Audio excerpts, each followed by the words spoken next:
اهلا بيكم، كل سنه وانتم طيبين وعيد سعيد عليكم. النهارده هنعمل الصابليه بطريقه سهله جدا وبسيطه بثلاث مكونات بس. يلا نبدا الفيديو ونقول بسم الله. اول حاجه عندي 750 جرام من الدقيق، عندي 500 جرام من الزبده، عندي 250 جرام من السكر البودره. نزلت بالدقيق مع الزبده مع السكر كلهم مع بعض في العجين. هنزل بالمكونات كلها على بعضها زي ما انت شايفه بالشكل ده، من غير بيض، من غير فانيليا، من غير بيكنج باودر، من غير اي حاجه. هما الثلاث مكونات دول بس. 750 جرام من الدقيق يعني كيلو الا ربع، و500 جرام من الزبده نص كيلو، و250 جرام من السكر البودره تكون في حجم الكوبايه. زي ما انت شايفه بالشكل ده، انا خلطتهم كلهم مع بعض كده. العجينه بقت جاهزه عندي، ما خدتش معايا وقت خالص. زي ما انت شايفه بالشكل ده طالعه طريه ما شاء الله. هجيب بقى عندي مفرش العجين وكيس بلاستيك وهبتدي افردها في سمك 1 سنتي بالشكل ده. هجيب عندي بقى قطاعات السابليه، اي قطاعات انت تحبيها هبتدي بقى اقطعها.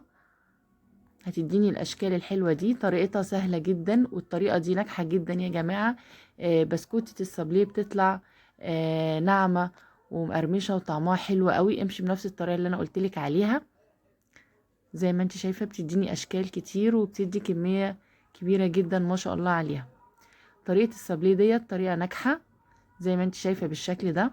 انا عملت معاكم قبل كده سابليه على القناه بالبيض، برضو طريقته سهله جدا وبسيطه.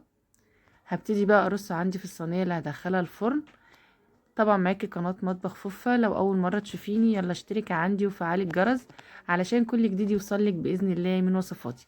هفرد قطعه تانية من العجين زي ما انت شايفه بالشكل ده. طريقتها سهله خالص، هيبقى موفر جدا. احسن من بتاع المحلات بجد، طعم خطير. بتشكلي بقى الاشكال اللي انت عايزاه زي ما انت شايفه بالشكل ده. ده شكل القلب. طريقتها سهله وبتطلع معاكي والعجينه طريه حلوه قوي. مكوناتها مظبوطه جدا. هجيب بقى عندي القمع الصغير ده، هبتدي اعمل فتحات في الدواير عشان لما اجي ازين بالشوكولاته والمربى بتديني شكل حلو قوي. طبعا تكوني مولعه الفرن على درجه حراره 180 درجه. هي بتاخد في حدود ربع ساعه في الفرن.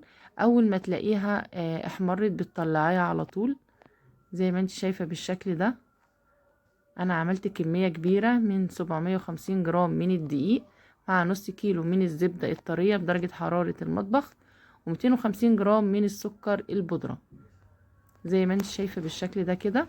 انا هرصه عندي بقى في الصواني وهدخله الفرن. واول ما هيطلع معايا هيبقى طالع معايا مستوي بالشكل ده، طالع ما شاء الله. بصي حجمها ورقياه قد ايه وهشه جدا ومقرمشه خالص. هجمع عندي بقى كل الاشكال اللي انا عملتها زي ما انت شايفه بالشكل ده، هرصها عندي. بعد كده احضر بقى الحشو.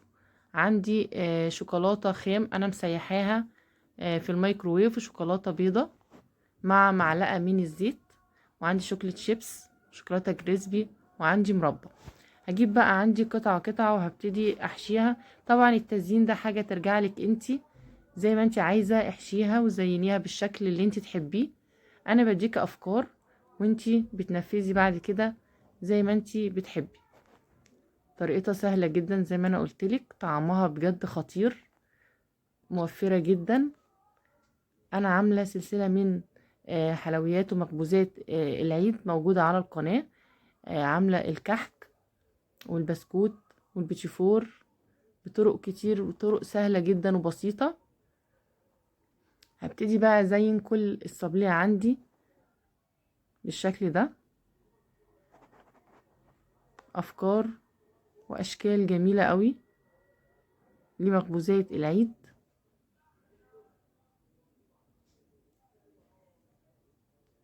ده شكل القلب. بتقفلي بالمربى وبعد كده بتنزلي بيها في الشوكولاته.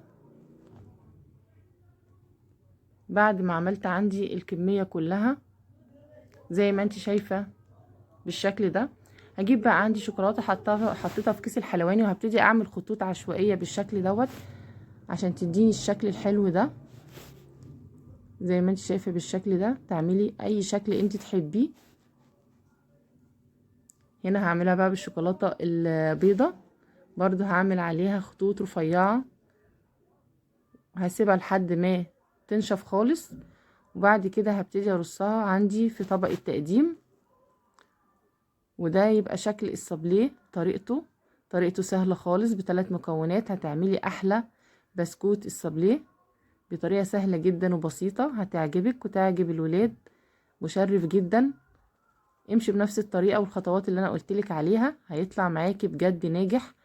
البسكوتة نفسها طعمها بجد تحفة. كل سنة وانتم طيبين، وعيد سعيد عليكم بإذن الله. واستنيني في وصفات تانية كتير بإذن الله هتعجبك. ما تنسيش اللايك والشير عشان كل جديد يوصلك من وصفات مطبخ فوفا. السلام عليكم.